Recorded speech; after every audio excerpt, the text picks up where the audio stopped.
Hello, my name is Marcello. Welcome to the Source AV Design Group's YouTube channel. Today we're going to share my sound impressions of the Ferrum Audio Hi-Fi system we looked at in the Part 1 video, which discussed the features, tech specs, and pricing info of the Hypsos Hybrid Power System, the Wandla DAC and preamplifier, and the OOR headphone amplifier. So if you want to get more of that info, check out that video after watching this one. I have had this premium hi-fi audio system in-house for some time now, allowing me to make comparisons to premium reference audio equipment I currently have in-house and with numerous headphones. I will start by saying that I strongly recommend these Ferrum audio products. The sound quality, ease of use, build quality, and visual design language are top-notch. I think Ferrum is more well known in the headphone audio space, but don't let that fool you into thinking the Wandla DAC and preamp along with the Hypsos Hybrid Power System are not superb companions for two-channel amplifiers and speaker systems in near-field listening and larger listening rooms alike.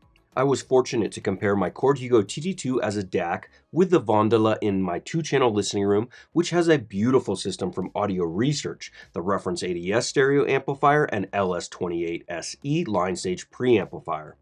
In addition, I was able to use the Wandla as a preamplifier and DAC for the Reference 80S with excellent results.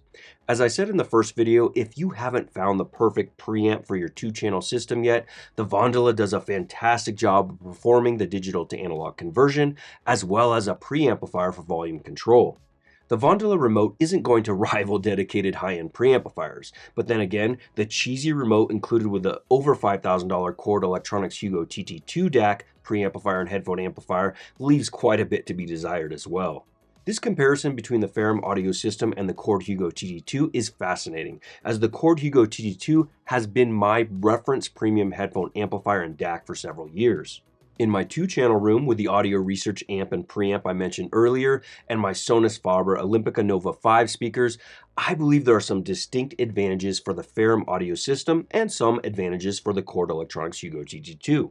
As is usually the case in the audio world, these advantages will depend on proper system matching, DAC filter choice, build quality, budget, visual aesthetics, ease of use, and form factor. From a sound perspective, I prefer the Wandla DAC in my two-channel system for its ease of use with all digital formats and HQ player filter choices.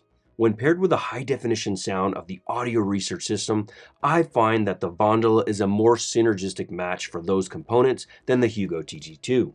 I also think the TT2 has some advantages in the two-channel space, such as sound staging and timing. The depth and imaging of the TT2 soundstage edge out the Wandla and slightly improve the presentation of detail. However, the Chord Hugo TT2 isn't the smoothest operator for Roon playback when playing the first track.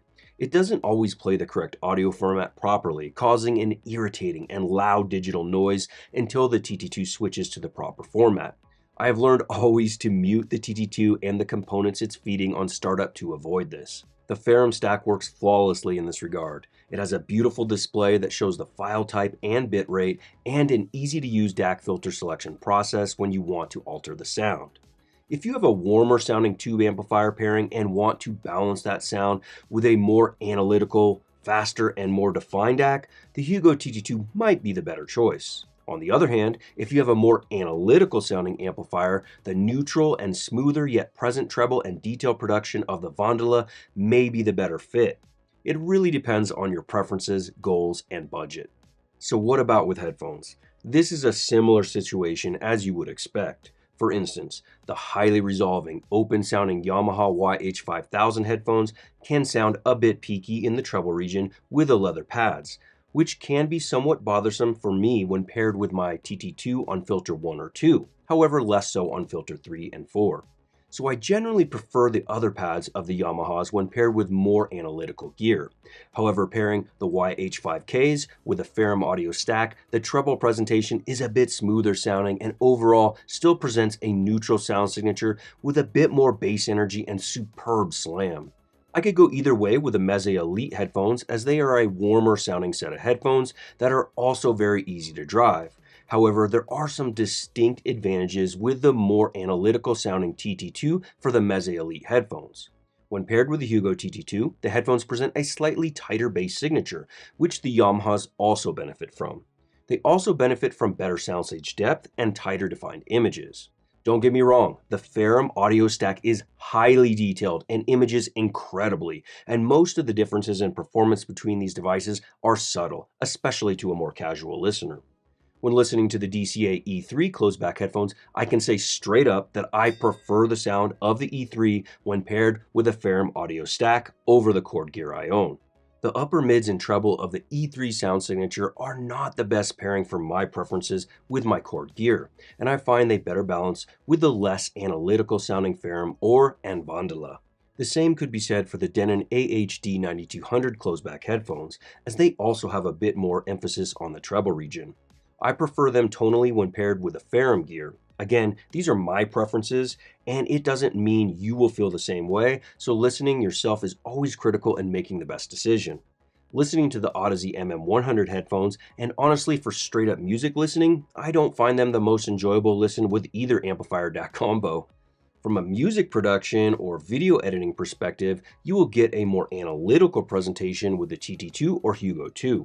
However, the Ferrum audio equipment still has a neutral sound that will be great for mixing.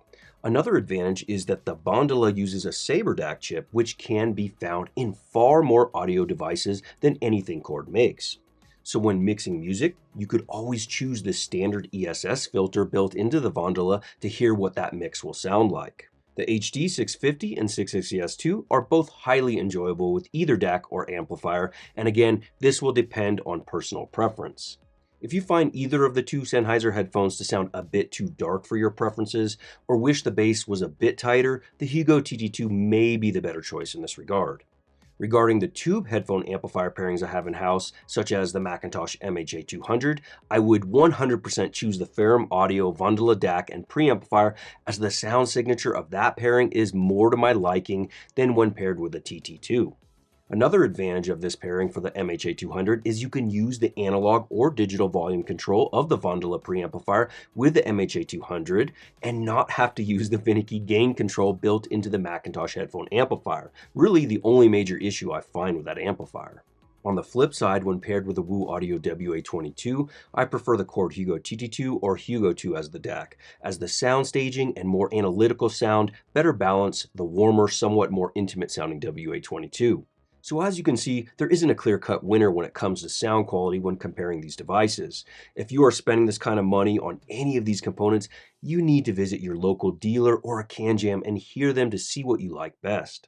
I would love to own and use the Ferrum audio system as a reference for all the videos we produce. As I said in the part 1 video, the Wandla DAC is the most natural sounding ESS implementation I have heard to date, and the OOR headphone amplifier has the power to drive nearly any headphone with plenty of slam, detail, and a quiet noise floor. There are a few other things to note before we wrap up. While I did film much of the B-roll in this video with the unit stacked for a cleaner visual presentation, if you watched our first video in this series, you saw I also did much of my listening with the units side by side for better heat dissipation.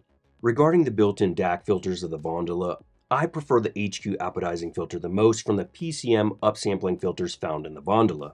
That filter has the best instrument and vocal timbre, as well as soundstage presentation for my preferences.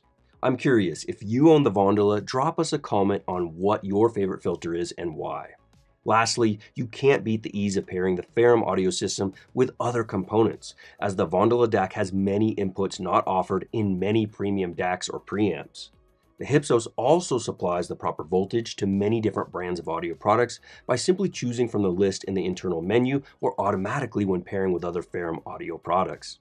We hope you enjoyed this 2-part video series on this Ferrum audio hi-fi system. If you want to see more content paired with this superb setup, drop us a comment and let us know. If you're interested in trading up your old headphones, amplifiers, or other gently used audio gear for a new set of headphones or a new amplifier, check out the links in the video description to our trade-up program, and don't forget we will price match other authorized dealers. We have some cool videos coming this year with new product announcements, so please consider subscribing to our channel today. From $150 earphones to multi-million-dollar home audio, cinema, and automation systems, TSAV is a hi-fi paradise for building the system of your dreams. So let's start the conversations in the video comments on what you think of these Ferrum audio products. While you're there, smash that like button for us. Until next time, friends, remember, let the music be your guide.